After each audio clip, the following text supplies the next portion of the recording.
ناظرین السلام علیکم۔ ڈکن میڈیا کے اردو خبرنامے میں آپ تمام کا خیر مقدم ہے۔ میں ہوں اسماعیل ریحان۔ آئیے ڈالتے ہیں نظر آج کی اہم سرخیوں پر۔ جماعت اسلامی ہند نے اسکولوں سے ڈیٹینشن پالیسی ختم کرنے پر کی تنقید۔ حکومت سے RTE ترمیم پر نظر ثانی کا مرکزی تعلیمی بورڈ نے کیا مطالبہ۔ کمزور طبقات کے طلباء کے لیے حالیہ ترمیم کو نقصان دہ قرار دیتے ہوئے تدریسی عمل کو بہتر بنانے کی اپیل۔ اسرائیلی حملوں میں 58 فلسطینی شہید، 5 صحافی بھی شامل۔ اسرائیل کی نئی شرائط نے معاہدے کو ملتوی کر دیا، حماس کا رد عمل۔ مسلم طلباء کو نماز جمعہ کے لیے جانے کی اجازت دینے پر اتراکھنڈ میں ٹیچر معطل۔ وشو ہندو پریشد اور بجرنگ دل کے کارکنان کے ذریعے ہنگامہ کرنے کے بعد تعلیمی محکمے نے کارروائی کی۔ تلنگانہ حکومت میں مسلمانوں کو نمائندگی دی جائے، اقلیتوں کے ساتھ کیے گئے تمام وعدوں کو پورا کرنے کا کیا مطالبہ۔ امیر حلقہ جماعت اسلامی تلنگانہ ڈاکٹر محمد خالد مبشر الظفر کی نظام آباد میں پریس کانفرنس۔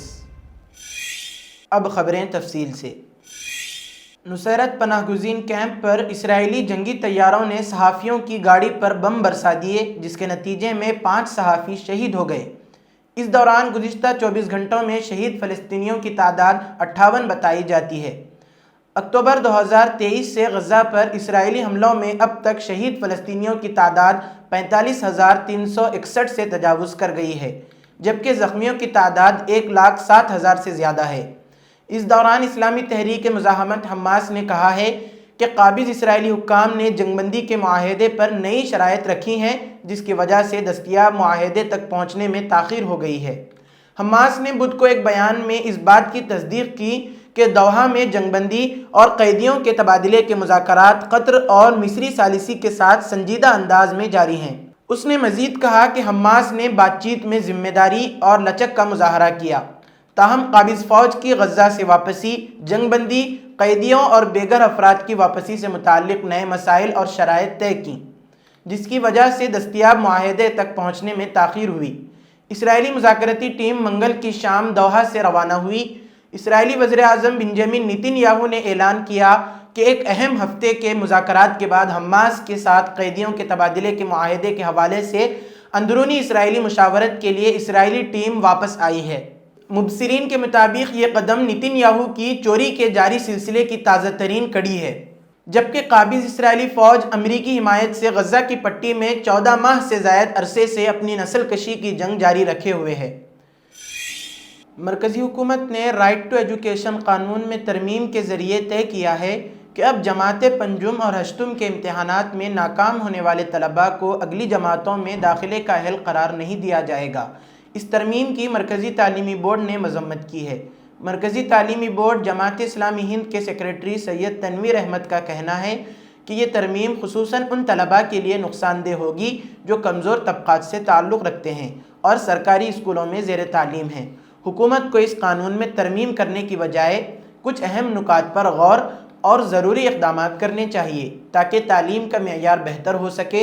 سب سے پہلے حکومت کو اس بات کو یقینی بنانا چاہیے کہ اسکولوں میں تدریسی عمل کو بہتر بنانے کے لیے اساتذہ کو معقول تربیت دی جائے تاکہ وہ کلاس رومز کو ایک ایکٹیو لرنرز کلاس روم میں تبدیل کر سکیں۔ اس تربیت کا مقصد یہ ہونا چاہیے کہ اساتذہ جوائفل لرننگ کے تصور کو عملی طور پر نافذ کریں، جس سے طلباء کی تعلیم کا معیار بلند ہو سکے۔ تعلیمی نظام میں چائلڈ سینٹرڈ یعنی طلباء پر مرکوز ایجوکیشن سسٹم کو مکمل طور پر اپنانا چاہیے۔ اسے مؤثر بنانے کے لیے کنٹینیوس اینڈ کمپریہنسو ایوالویشن سسٹم کو اختیار کیا جانا چاہیے، جس سے طلباء کی ہمدردیت ترقی ہو سکے۔ موجودہ امتحانی نظام میں زیادہ تر توجہ بچوں کی یادداشت پر ہوتی ہے، جو ان کی حقیقی سیکھنے کی صلاحیتوں کو محدود کرتی ہے۔ نئے نظام میں طلباء کی سیکھنے کی صلاحیت اور عملی زندگی کے لیے تیاری پر زور دیا جانا چاہیے۔ اس پالیسی کا منفی اثر خاص طور پر سرکاری اسکولوں میں پڑھنے والے طلباء پر پڑ سکتا ہے، کیونکہ یہاں اکثریت غریب گھرانوں کے بچوں کی ہوتی ہے جو دیگر سہولتوں سے محروم ہوتے ہیں۔ ایسے اسکولوں میں طلباء کے لیے اضافی ٹیوٹورنگ اور دیگر معاون خدمات کی کمی ہوتی ہے، جس کے باعث ان کا تعلیمی معیار کم رہتا ہے۔ اس صورت میں اس طرح کی پالیسی پسماندہ طبقات کے بچوں کو مزید پسماندہ کر سکتی ہے۔ پالیسی میں اس ترمیم کی وجہ سے ڈراپ آؤٹ کی شرح میں اضافہ ہو سکتا ہے۔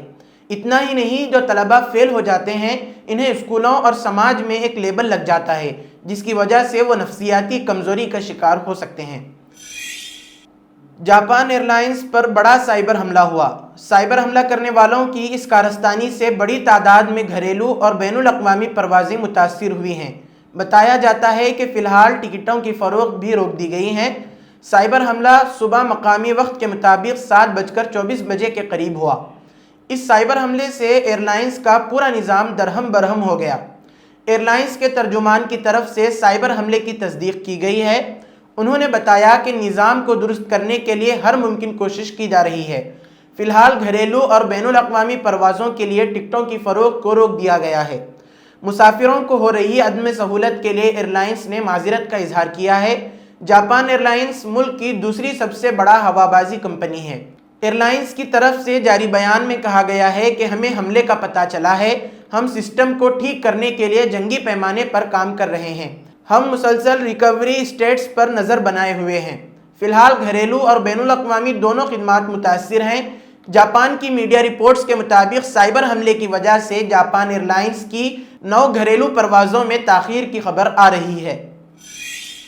شام کے صوبے طرطوس میں فورسز اور معزول صدر بشار الاسد کے حامیوں میں جھڑپوں کے نتیجے میں 17 افراد ہلاک اور 10 زخمی ہو گئے۔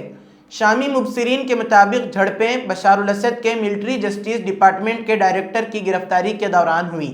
میڈیا رپورٹس کے مطابق شامی صوبہ طرطوس معزول صدر بشار الاسد کا مضبوط گڑھ مانا جاتا ہے۔ شامی وزیر داخلہ محمد عبد الرحمن نے کہا ہے کہ محمد کانجو حسن کی گرفتاری کے لیے جانے والی ٹیم پر گھات لگا کر حملہ کیا گیا۔ کارروائی کے دوران 3 مسلح افراد بھی مارے گئے۔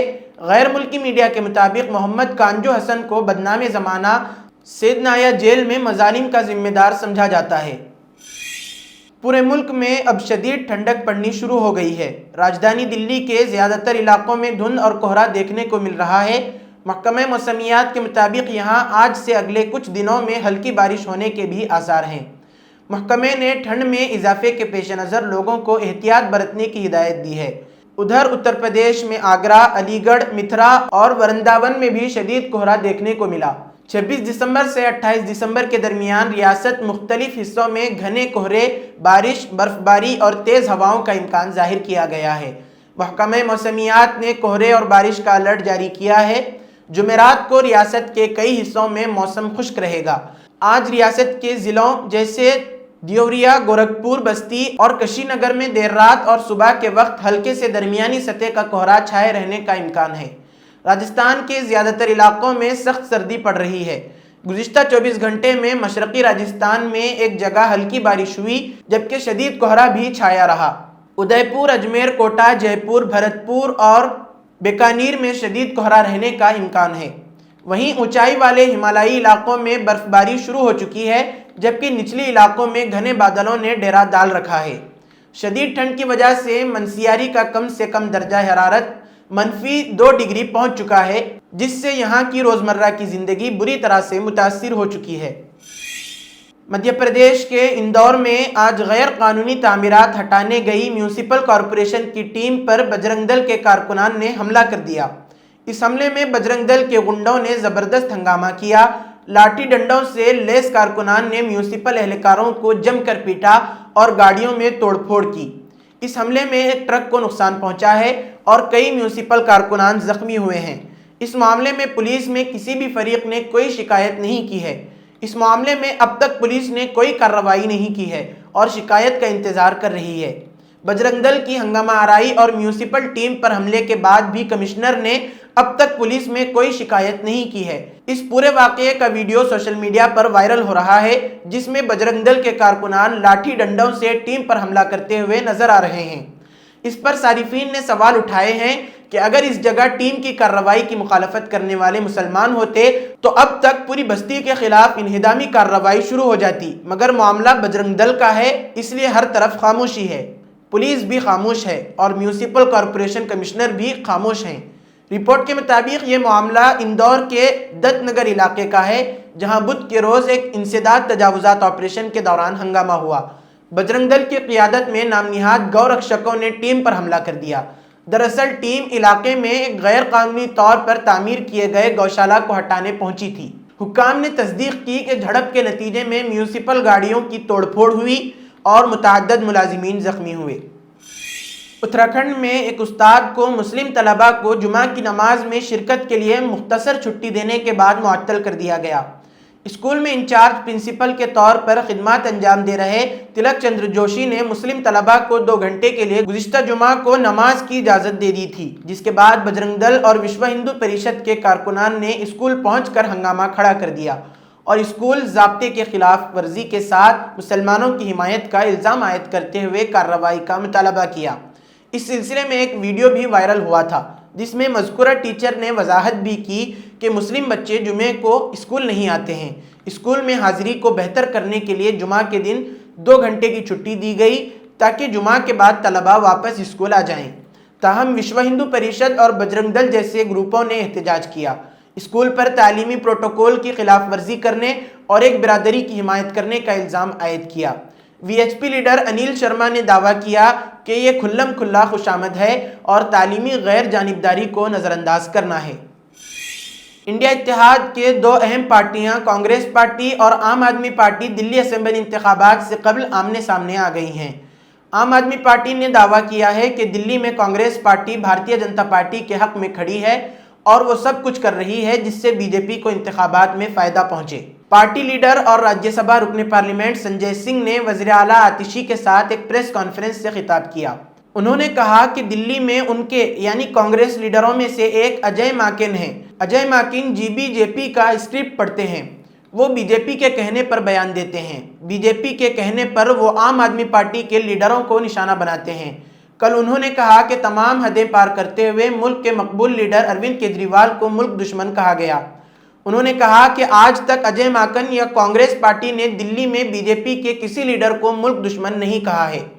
سنجے سنگھ نے کہا کہ عام آدمی پارٹی پارلیمنٹ میں مسلسل کانگریس پارٹی کے ساتھ کھڑی ہے۔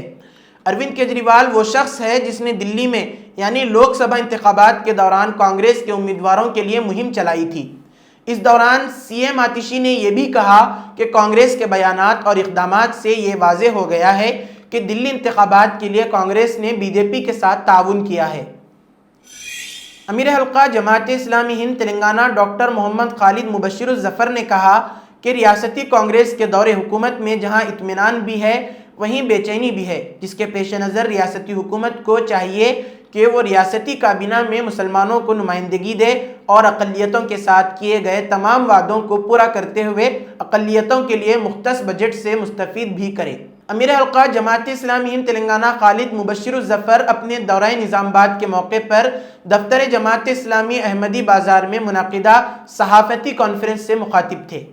کہا کہ جماعت اسلامی ہند ملک بھر میں کثیر الجہتی تنظیم ہے جو گزشتہ 75 سالوں سے عوامی فلاح و بہبود اور سماجی خدمات کے لیے سرگرم عمل ہے۔ انہوں نے کہا کہ جماعت اسلامی 1951 کے پلیسز آف ورشپ ایکٹ کی سختی سے پابندی پر زور دیتی ہے۔ اسی طرح جینور کے جیسے واقعات کو روکنے کی ضرورت ہے۔ کسی بھی واقعے کو کسی بھی مذہب سے جوڑنا سراسر غلط ہے۔ جماعت اسلامی بین مذہبی پیشواؤں کے ساتھ مل کر ہم آہنگی کے فروغ کے لیے کوشاں ہیں۔ ڈاکٹر خالد مبشر نے کہا کہ جماعت اسلامی میڈیکل ہیلتھ شعبے میں ترقی کرتے ہوئے حیدرآباد میں 4 دواخانے چلا رہی ہے اور بہت جلد نظام آباد میں الشفا دواخانے کا بھی آغاز کرے گی۔ انہوں نے بابا صاحب امبیڈکر کی مبینہ توہین کی مذمت کرتے ہوئے کہا کہ امبیڈکر قابل احترام شخصیت ہے، حکومت کو چاہیے فاش طاقتوں کو ناپاک عزائم سے روکیں۔ انہوں نے ہندوستان کی جمہوریت کے تحفظ کے لیے صحافت کو آگے آ کر ذمہ داری نبھانے کی ضرورت پر زور دیا۔ اس موقع پر علیم الدین ارشاد اور عبد الرحمن داؤدی امیر حلقہ بھی موجود تھے۔ قبل ازیں عارف انصاری نے خیر مقدم کیا۔ اسی کے ساتھ آج کی خبروں کا اختتام ہوتا ہے۔ کل پھر ہوگی ملاقات نئی خبروں کے ساتھ۔ دیجیے اجازت، اللہ حافظ۔